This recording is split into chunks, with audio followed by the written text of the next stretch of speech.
Hoje, vamos examinar outro caso terrível e assustador.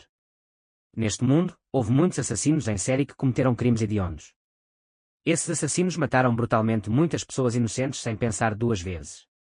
A história de hoje também é sobre um desses assassinos em série insanos, que não apenas matou homens e mulheres, mas também não poupou bebês de colo. Este assassino em série era da Índia, que espalhou o terror por toda a cidade de Bombaim na década de 1960. Bombaim, ou a moderna Mumbai, é uma cidade que nunca dorme, sempre em movimento. Mas, naqueles dias, o terror desse assassino em série era tão grande que, assim que o sol se punha, o silêncio se espalhava por Bombaim. A história de hoje é bastante longa, mas espero que, se vocês ouvirem até o fim, fiquem conosco até o final do vídeo. A história começa em julho de 1968, quando a polícia de Bombaim recebe informações sobre um assassinato na área de Poisar, perto de Borivali. Ao chegarem ao local, eles encontram o corpo de um homem na rua em frente a uma favela. Brutalmente assassinado, aparentemente com uma arma de metal afiada e dura. Dentro da favela, estavam uma mulher e uma criança. A mulher, sem conseguir enxergar nada devido à escuridão, não pôde fornecer muitas informações. A polícia registra o caso, mas conduz uma investigação lenta, inicialmente acreditando que poderia estar relacionada a alguma rixa pessoal. Mas logo eles descobrem outro assassinato a alguns quilômetros de Malad. Na mesma noite, um homem que dormia na rua em frente a outra favela foi brutalmente espancado. Naquela época, a polícia nem sequer considerou que pudesse haver alguma ligação entre esses dois assassinatos. Cerca de 7 dias depois, em Malad, na Western Express Highway, o marido, sua esposa e seu filho de 2 meses, que dormiam em uma cabana, foram encontrados mortos. Quando a polícia chegou, ficou chocada com a cena da morte.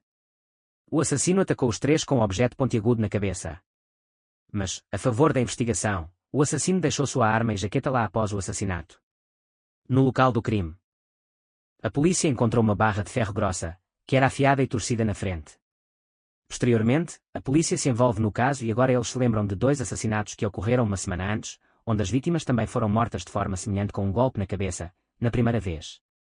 A polícia suspeita que todos esses assassinatos estejam relacionados. Em seguida, a polícia envia a arma e a jaqueta para análise de impressões digitais para encontrar alguma pista. No entanto, nenhuma impressão digital foi encontrada porque naqueles dias chovia muito em Mumbai e tanto a arma quanto a jaqueta foram encontradas na rua em frente à cabana. Portanto, a água da chuva lavou todas as impressões digitais. A notícia do assassinato de 3 membros da mesma família causou pânico em toda a área, criando uma pressão considerável sobre a polícia. Agora, a polícia de Mumbai começou a procurar o assassino, mas até agora sem sucesso. Apenas 5 dias após esse incidente, em Hanuman Nagar, Kandivali, uma professora foi morta de forma semelhante à noite. Posteriormente, ocorreram vários outros assassinatos, mas a polícia ainda não encontrou nenhuma pista. Todos os assassinatos têm 3 características em comum. Primeiro, todos os assassinatos ocorreram entre 1h e 4h da manhã. Em segundo lugar, o método de assassinato foi o mesmo, um golpe fatal na cabeça com um objeto pontiagudo. Terceiro, todas as vítimas eram pobres e viviam em favelas, indicando que um assassino em série estava envolvido nesses assassinatos. Por causa de todos esses incidentes, tal terror se espalhou por toda Mumbai que, assim que a noite caía, todas as lojas, parques, restaurantes e mercados começavam a fechar. Até mesmo Mumbai, a cidade que nunca dorme, ficava em silêncio assim que a noite caía. Com o anoitecer, as pessoas corriam para fechar suas casas. Janelas, portas de vidro, tudo, e alguns até pararam de dormir na rua ou na varanda. Muitos assumiram a proteção de suas famílias, vagando à noite em grupos com paus e varas. No entanto, isso levou a um problema em que, se essas pessoas vissem um mendigo solitário na área e tivessem a menor suspeita, eles o espancavam. Como resultado, muitas pessoas inocentes mal sobreviveram e, às vezes, a polícia teve que intervir para controlar a multidão. Apesar de tudo isso, não houve benefício. E assassinatos ocorreram um após o outro. Ninguém podia ver como o assassino chegava ou como ele ia embora. Ele entrava silenciosamente na escuridão, matava e ia embora. Enquanto isso, espalhou-se entre as pessoas o boato de que não era uma pessoa comum, mas uma criatura mágica que, após matar pessoas, desaparecia na forma de um papagaio ou gato. Portanto, ninguém vê como ele chega ou como ele vai embora. O fracasso da polícia também alimentou esses rumores. Então as pessoas começaram a inventar todas essas histórias. Naquela época, o comissário de polícia de Mumbai era S. Modak. Ele também estava sob muita pressão para resolver este caso. Quando a polícia local não conseguiu impedir esses assassinatos, o comissário Modak transferiu o caso para o CID. uma força-tarefa especial foi formada no sítio sob a liderança do DCP Ramakan Kulkarni. O DCP Ramakan Kulkarni foi nomeado chefe do Crime Branch em agosto de 1968 e era o DCP mais jovem do Crime Branch na época. No entanto, quando Ramakan Kulkarni foi encarregado deste caso, muitos policiais do Crime Branch se opuseram, dizendo que um caso tão delicado não deveria ser confiado a ele porque ele havia acabado de ingressar no CID e não tinha muita experiência. Apesar de todas essas objeções, o caso foi confiado a ele, após o que Ramakan Kulkarni formou uma grande equipe sob seu comando, e agora cerca de 2.000 policiais começaram a patrulhar essas áreas 24 horas por dia para pegar o assassino. Mas não houve sucesso. A polícia ainda não encontrou nenhuma pista. Enquanto isso, um dos inspetores desta equipe, chamado Vinayak Rao Walkie-Talkie, informou a Ramakan Kulkarni que exatamente 2 anos atrás, no período de 1965 a 1966, uma série semelhante de assassinatos havia ocorrido. Naquela época, esses incidentes ocorreram em favelas construídas ao longo do oleoduto municipal da Eastern Express Highway, nos arredores de Mumbai, onde viviam pessoas pobres. Durante esse período, 19 pessoas foram atacadas enquanto dormiam e 9 delas morreram. O agressor também usou algum tipo de objeto pontiagudo para atingir as pessoas na cabeça durante os ataques de 1965 a 66.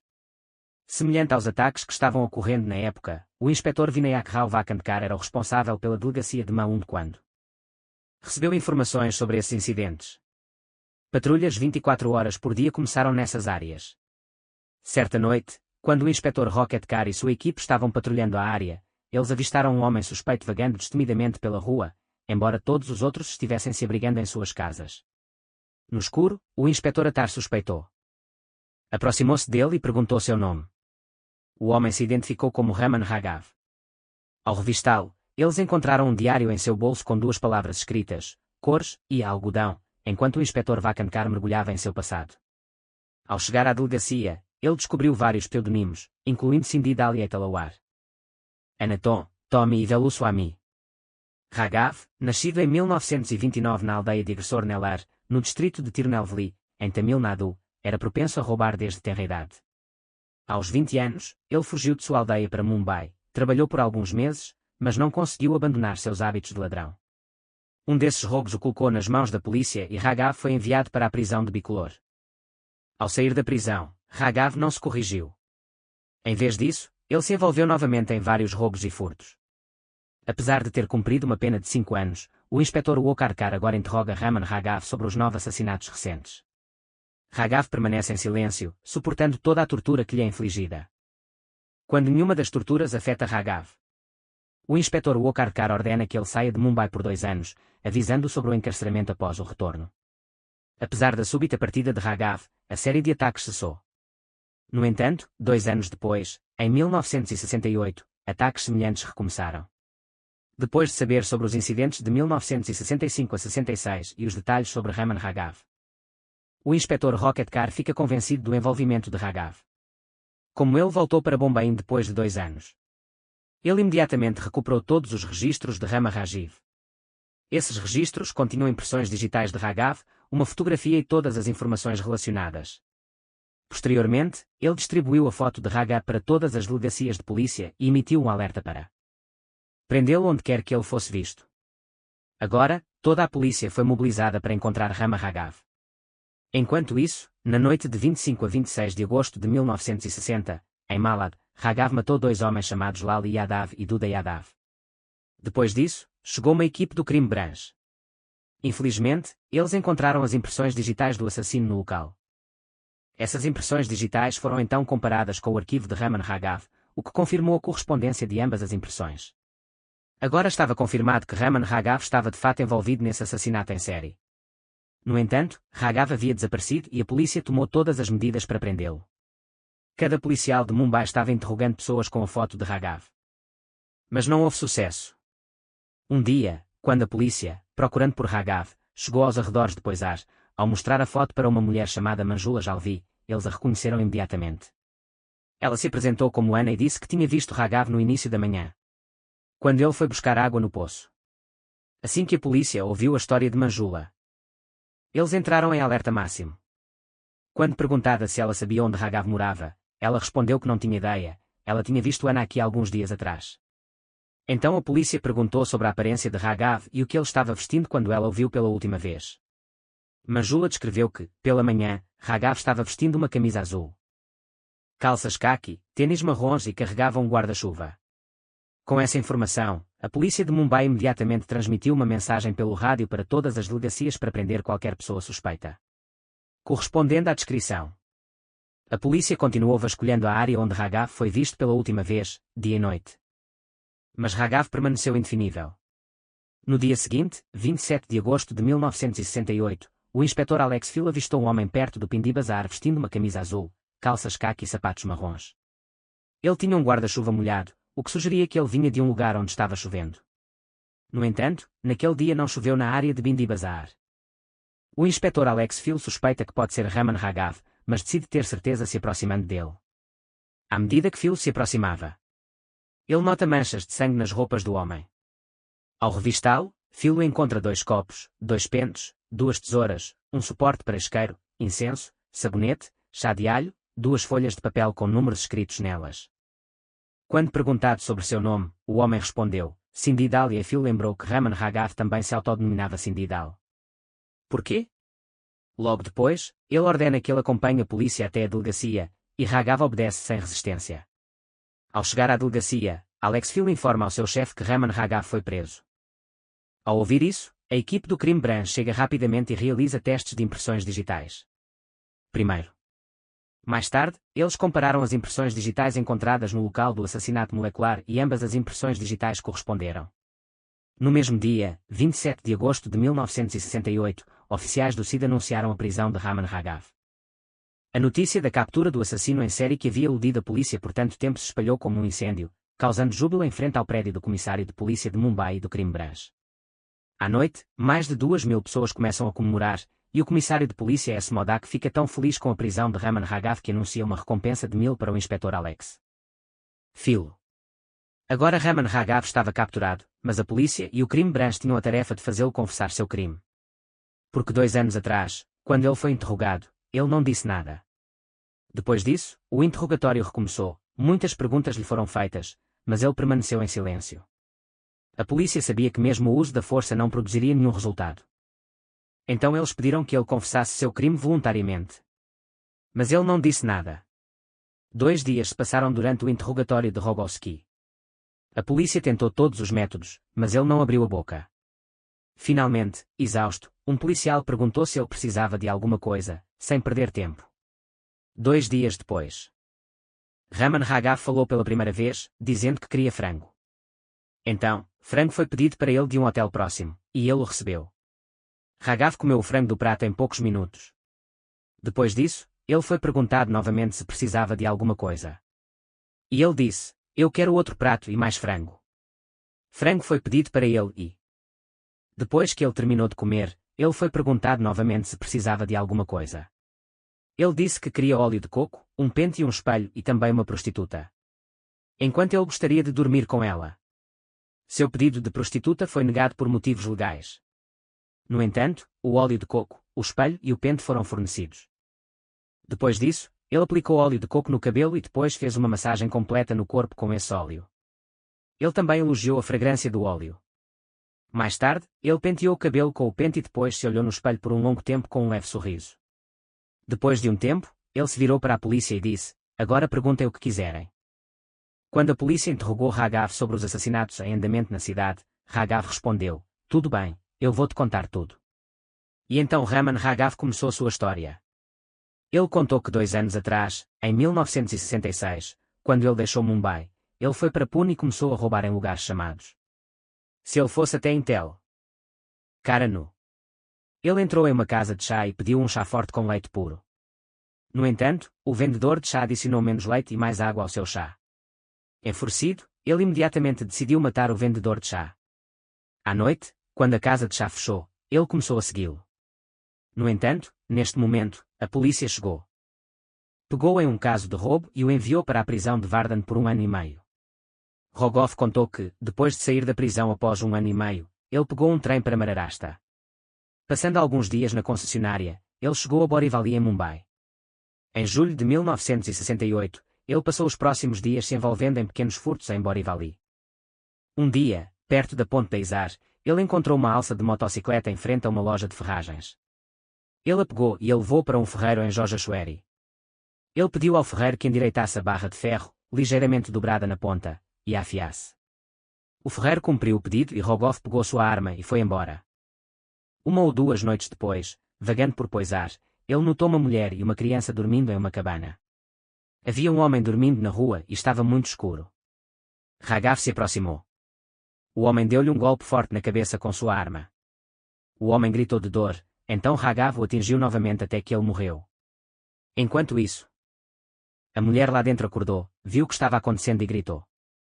Ragav fugiu e chegou a Malad. Por volta das 3 da manhã, ele viu um homem dormindo em uma cama na rua em frente a uma cabana em Malad. Ele se esgueirou e atingiu o homem adormecido na cabeça várias vezes com sua arma até que ele morresse. Após a morte do homem, Ragav tirou o relógio dele e o colocou. Ele então pegou uma lanterna, um cobertor, um pouco de amendoim e uma bolsa, arrecadando um total de 2,62 rúpias. Ragav explicou que, alguns dias depois, dirigindo pela grande Western Express Highway, certa noite ele viu uma cabana em um local isolado, subindo por trás. Ele olhou para dentro e viu uma mulher amamentando um bebê. Ela estava usando um mangalsutra de ouro, ele estava fascinado pelo ouro. Ele esperou que a mulher adormecesse, mas ela permaneceu acordada até as 4 da manhã. Implacável, ele voltou 4 noites seguidas, descobrindo que ela estava sempre acordada. No quinto dia, apesar da forte chuva, ele voltou com um guarda-chuva. Lá dentro, ele descobriu que a mulher estava dormindo e o marido dela em outra cama. Ele pegou uma faca, cortou a corda, selando a cabana. Ao entrar, ele atacou o homem com a arma afiada, que morreu instantaneamente. Ele então atacou a mulher, resultando em sua morte. No processo, o bebê de 2 meses acordou e chorou. Ele não poupou a criança, garantindo sua morte. Depois disso, ele saiu da favela, olhou ao redor para ter certeza de que ninguém o tinha visto, deixou sua arma e guarda-chuva na rua em frente à favela e voltou para dentro. Ele então tirou o colar da mulher, colocou-o no bolso e, quando tentou despi-la, uma velha apareceu gritando. Assustado, ele largou tudo e fugiu. No dia seguinte, ele voltou para pegar sua arma e guarda-chuva, mas não encontrou nada, pois a polícia havia enviado a perícia para recolher sua arma e escudo para análise de impressões digitais. Mais tarde, quando ele tentou vender o colar de ouro dela, ele descobriu que era artificial, não ouro. Ragav então foi ao seu velho amigo Michael em Malad, pedindo-lhe uma longa barra de ferro para construir uma cabana e cavar o chão. Michael deu-lhe uma barra de ferro de cerca de 4 pés de comprimento, dizendo que ele a devolveria quando terminasse o trabalho. Ele saiu com a barra e nunca mais voltou. 3, 4 dias depois, ele foi para Hanuman Nagar, Kandivali, onde viu um homem dormindo em uma cabana. Ele foi embora, mas voltou no dia seguinte, fazendo um pequeno túnel para dentro da cabana. Ao entrar, ele atingiu o homem adormecido na cabeça 4 a 5 vezes com sua nova arma, resultando em sua morte. Ele pegou o relógio do homem morto, em cujo bolso havia 3, 4 canetas e encontrou 5 notas de 1 rúpia. Pegando o dinheiro com os despojos, ele foi embora, levando consigo dal, farinha de trigo e um fogão. Mais tarde, ele vendeu o relógio por $30 em uma loja. Depois disso, ele voltou para o mesmo ferreiro em Jogachueri, para onde ele tinha ido antes. Ele tinha a mesma arma, a barra que ele havia pegado de seu amigo Michael, e a forjou novamente 3, 4 dias depois. Ele foi para Borivali. Lá, ele viu um homem dormindo em uma cabana. Ele entrou na cabana, usou sua nova arma para atingir o homem várias vezes, resultando em sua morte. Depois disso, ele tirou um bidi e fósforos do bolso do homem morto, colocou-os no bolso e comeu um pouco da comida que havia sido preparada na cabana. Então, depois de percorrer uma curta distância, ele viu uma mulher dormindo em outra cabana com seus 2 filhos. Ele entrou na cabana, atingiu a mulher 2 a 3 vezes com sua arma, e ela morreu. A mulher tinha um cobertor e, quando ele o removeu, descobriu que ela estava dormindo nua. Vendo aquela cena, ele despertou a besta dentro dele novamente. E ele abusou sexualmente da mulher sem vida várias vezes. Satisfeito, ele saiu, comeu o resto da comida na cabana, pegou o chá e fugiu. Descrevendo atos brutais semelhantes em detalhes em sua confissão. Quando a polícia interrogou Ragav sobre a série de assassinatos consecutivos que ocorreram 2 anos antes, ele confessou que sim. Ele havia cometido todos esses assassinatos no período de 1965 a 1966, ele cometeu cerca de 24 assassinatos, e no total ele confessou 41 assassinatos. Em sua confissão, ele mencionou que pode ter havido mais de 41, mas ele só se lembra disso agora. Quando questionado por que ele havia matado tantas pessoas, ele respondeu que todas elas eram pessoas más e que Deus lhe disse para matá-las. Agora que a polícia tinha sua confissão, era importante encontrar a arma usada nos assassinatos. Como a arma desempenhou um papel importante em provar sua culpa no tribunal.